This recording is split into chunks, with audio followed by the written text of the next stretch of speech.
มัทธิวบทที่12ในเวลานั้นพระเยซูเจ้าได้เสด็จผ่านทงหน้าไปในวันสะบาโตส่วนพวกสาวกของพระองค์ก็หิวข้าวจึงได้ตั้งต้นเด็ดเอาห่วงข้าวมาเก็ดกินเมื่อพวกฟาริสัยเห็นอย่างนั้นจึงทูลต่อพระเยซูเจ้าว่าเบิ่งแม่พวกสาวกของท่านเฮ็ดผิดต่อกฎของวันสะบาโตพระเยซูเจ้าทรงตอบว่าพวกเจ้ายังบ่ได้อ่านจักเถื่อบ่สิ่งที่ดาวิดได้เฮ็ดเมื่อเพิ่นและคนของเพิ่นอึดหิวนั้นเพิ่นได้เข้าไปในพระวิหารของพระเจ้าและได้กินข้าวจีที่ได้ถวายแก่พระเจ้าซึ่งเพิ่นและคนของเพิ่นบ่มีสิทธิ์ที่จะกินข้าวจีนั้นเพราะแม่นปาโรหิตเท่านั้นที่มีสิทธิ์กินข้าวจีนั่นได้พวกเจ้าบ่ได้อ่านในกฎบัญญัติบ่ที่ว่าทุกวันสะบาโตพวกปาโรหิตในพระวิหารได้เฮ็ดผิดต่อวันสะบาโตแต่บ่มีความผิดเฮาบอกพวกเจ้าว่าอยู่ที่นี่มีสิ่งหนึ่งยิ่งใหญ่กว่าพระวิหารอีกถ้าพวกเจ้าเข้าใจความหมายถ้อยคำในพระคัมภีร์ที่ว่าเฮาประสงค์ความเมตตาแต่บ่แม่นเครื่องบูชาพวกเจ้าก็คงบ่กล่าวโทษใส่คนที่บ่มีความผิดด้วยว่าบุตรมนุษย์เป็นองค์พระผู้เป็นเจ้าของวันสะบาโตพระเยซูเจ้าได้หนีจากที่นั่นแล้วเข้าไปยังธรรมศาลาแห่งหนึ่งของพวกเขาในที่นั้นมีคนมือลีบเบื้องหนึ่ง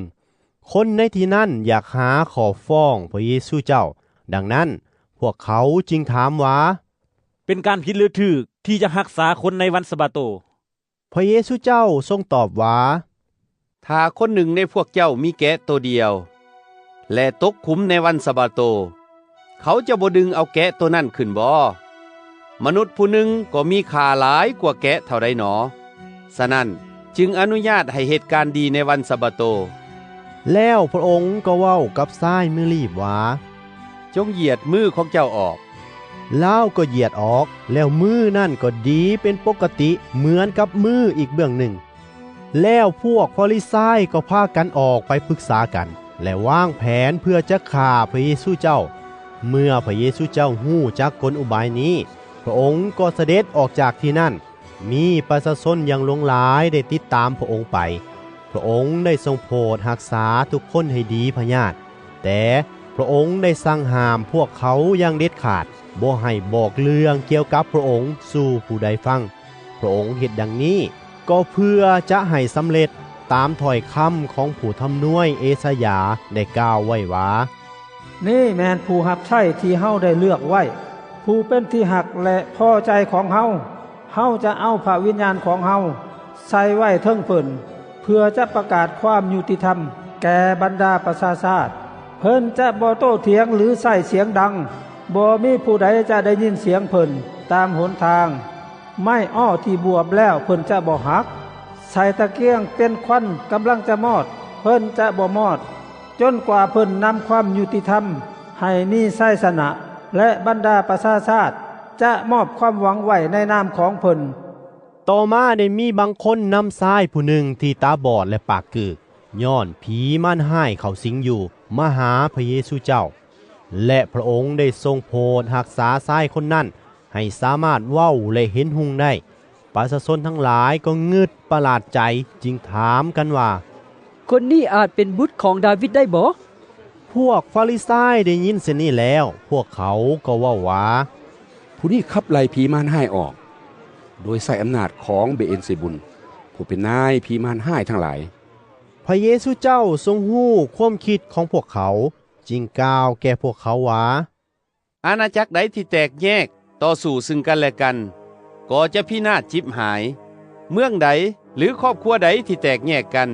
จะตั้งมั่นคงอยู่บ่ได้ถ้ามารซาตานขับไล่มารซาตานออกเอง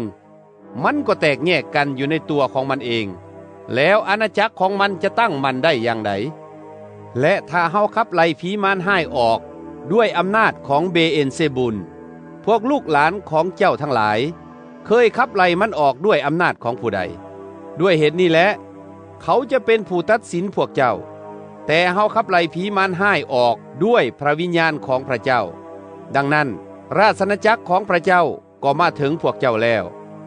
บ่มีผู้ใดจะเข้าไปปุ้นเอาทรัพย์อยู่ในเฮือนของคนแข็งแรงได้เว้นแต่ได้มัดคนแข็งแรงนั่นไว้ก่อน แล้วจึงปุ้นเอาทรัพย์อยู่ในเฮือนของเพิ่นได้ผู้ใดบ่อยู่ฝ่ายเฮาก็ต่อสู้เฮาและผู้ใดบ่ร่วมเข้ากันกับเฮาก็เป็นผู้เฮ็ดให้แตกกระจายไปเพราะเหตุนี้แหละเฮาจึงบอกพวกเจ้าว่ามนุษย์จะได้รับการยกผิดบาปทุกประการและรับการอภัยในคำหมิ่นประมาททุกอย่างแต่คำเว้าที่หมิ่นประมาทต่อสู่พระวิญญาณบริสุทธิ์เจ้าจะบ่ได้รับการอภัยผู้ใดที่เว้าต่อสู่บุตรมนุษย์ก็จะอภัยให้แก่ผู้นั้นได้แต่ผู้ใดที่เว้าต่อสู่พระวิญญาณบริสุทธิ์เจ้าจะบ่ได้รับการอภัยเลยทั้งในโลกนี้และในโลกหน้าด้วยต้องมีต้นไม้ดีหมากมันจึงดีถ้าต้นไม้บ่ดีหมากมันก็บ่ดีเพราะว่าจะได้ฮู้จักต้นไม้ด้วยหมากของมันพวกซาดงูห้ายเอ่ยพวกเจ้าจะเว้าความดีได้แนวใดเมื่อพวกเจ้าเป็นคนชั่วด้วยว่าใจเต็มล้นด้วยสิ่งใดปากก็เว้าสิ่งนั้นออกมาคนดีก็เอาสิ่งดีออกมาจากคลังแห่งความดีของตน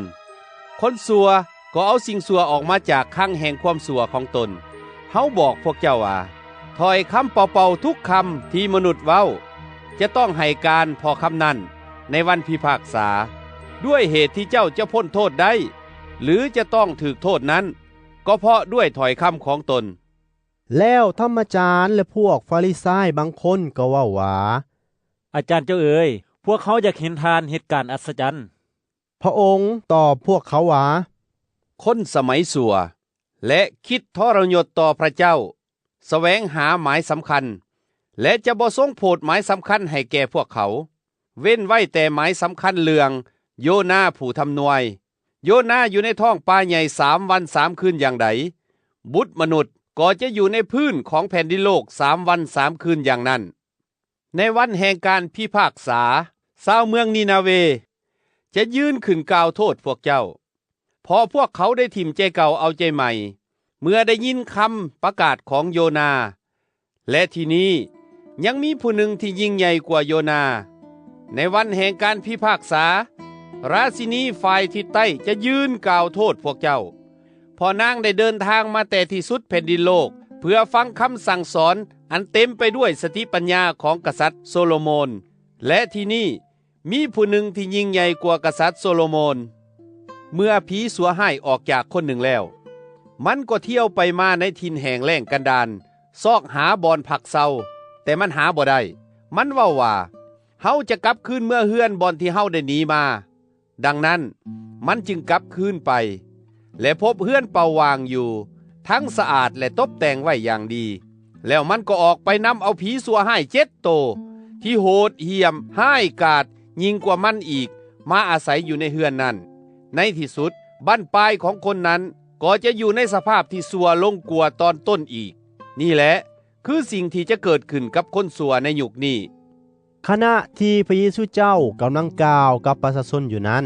มารดาและบรรดาน้องชายของพระองค์ได้มาท่าอยู่ข้างนอกเพื่ออยากเว้ากับพระองค์